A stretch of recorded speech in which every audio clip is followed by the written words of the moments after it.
On this session, it's a personal share. I'm talking about my need to control everything and how I've been working on that the past couple of months and how things are finally starting to come together.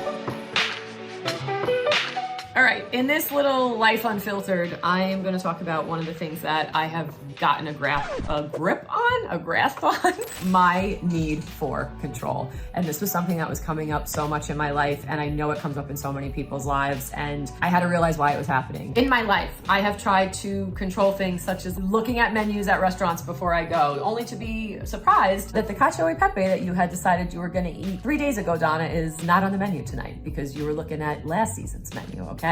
I have had conversations in my head, you know that meme where you're sitting there and it's like me at 2 a.m. lying in my bed thinking about what I should have said in 3rd grade. Yeah, me. I have done that multiple times. And it was reaching a point where it was not good for my mental health and my overall well-being. And I had to figure out why I was doing it and why it was coming up for me. Turns out for me, it's the fear of the unknown. And that seems to be a lot for other people as well. Also, I got a touch of OCD. Also not wanting to be disappointed, but ending up being disappointed and setting myself up for failure and setting myself up for great disappointment when I had already anticipated and looked at something online or went on Instagram and saw what it looked like or how it was supposed to be or planned, you know, what we were going to do, and then that might not have happened, and then setting myself up for disappointment and not feeling so great and being kind of like bummed in the long run because I was trying to control it before I had even got to the place or space. And for me, I had to go on a big deep dive, and I worked on it for like 2 years. And I saw the culmination of this over the summer when I went on a trip to Germany with my family. I was like on an island 90 miles out in the North Sea called Helgoland. Beautiful place, by the way. A lot of people will ask me, how the hell did you find it? Long story. But anyway, I was there. And you have to take like a high-speed ferry there, like over 2.5 hours. That's how like far out this thing is to get to it. And turns out the high-speed ferry can just, you know, tell you it's not coming because of weather, because of mechanical issues, because of the conditions of the ocean. And all of that happened to me while I was there. And we were supposed to leave, and my ferry got canceled like 3 times. And then when I finally got put on a ferry back, I was actually brought to another town, city, whatever you want to call it, 2 hours out from where I was supposed to be and where I was supposed to be going. And I had to figure out how to get back and how to take a train and how to take a taxi and, you know, how to get back to Hamburg so I can get on my plane. But the thing in all of this, and why I'm sharing it, is because Donna 5 years ago would have imploded and melted down in real time. Like I would have had a full canary, like, yeah, like it would have been a scene. Like I would have definitely then been thinking about it and been embarrassed and been like, how did I let myself overreact? How did I get that? How did I let myself get to that point? But I didn't. And that is why I'm sharing it, because this time around I had the tools to ask myself the questions and to kind of say, hey, this is the situation.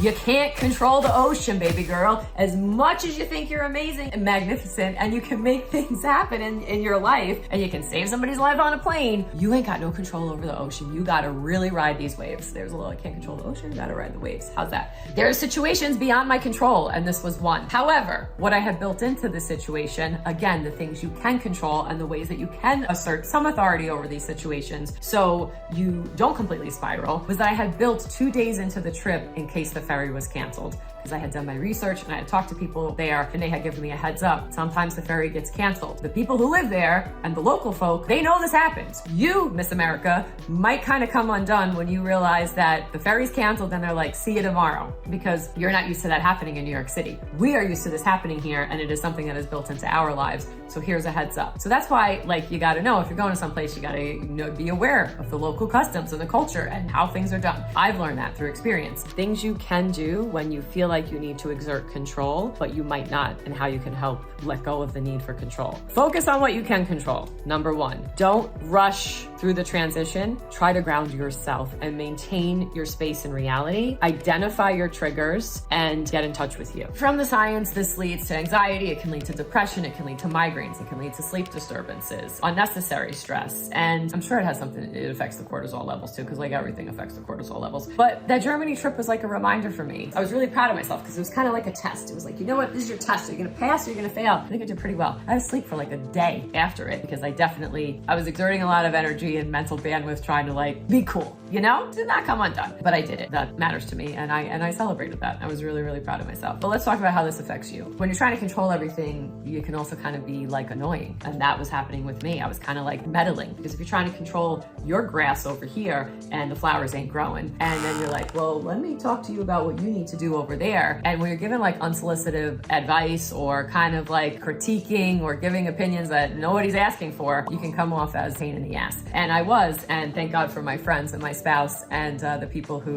love me unconditionally, who were like, girl, I didn't ask, I don't care, I didn't ask for that. Why are you over here trying to water my lawn when yours is a dumpster fire, you know? Ain't nothing growing over there, why do I want you over here? Like, those were the vibes, you know? You have to understand that this happens to people. You gotta give yourself compassion, and you also gotta talk to the people in your life. And like, the people in my life knew I was going through therapy. They knew I was having a time, as we'll say, tackling this. Part of it is for people, childhood trauma, growing up in homes where maybe it wasn't safe for you, or there was abuse, or there were people who had mental health issues of their own, or there was substance abuse, domestic violence. It could be an array of things. It could just you not having your needs met as a child. It could also be from a traumatic event that you had went through that you really had no control over, and it set the stage now for you trying to safeguard and protect yourself and create components of control in your daily life. So again, this is why therapy is great for this. And again, this is not a prescription. This is just me kind of sharing. But a lot of it too can stem from self-esteem issues and needing self-reassurance and lack of self-love. Because a lot of times people who are trying to control a situation are looking to seek praise from others. They're looking for reassurance and that boost in self-esteem. So for me, a lot of mindful practices, spiritual practices helped me out a lot.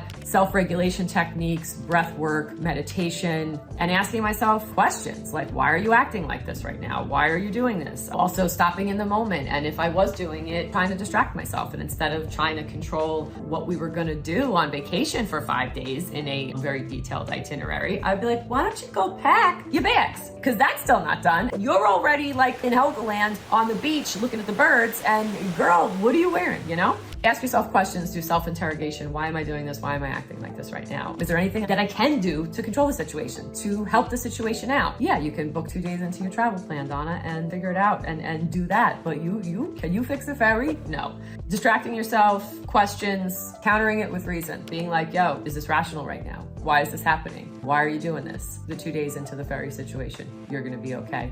You got your tickets. The ferry company is not gonna leave you out there stranded. They're gonna find an alternate route for you.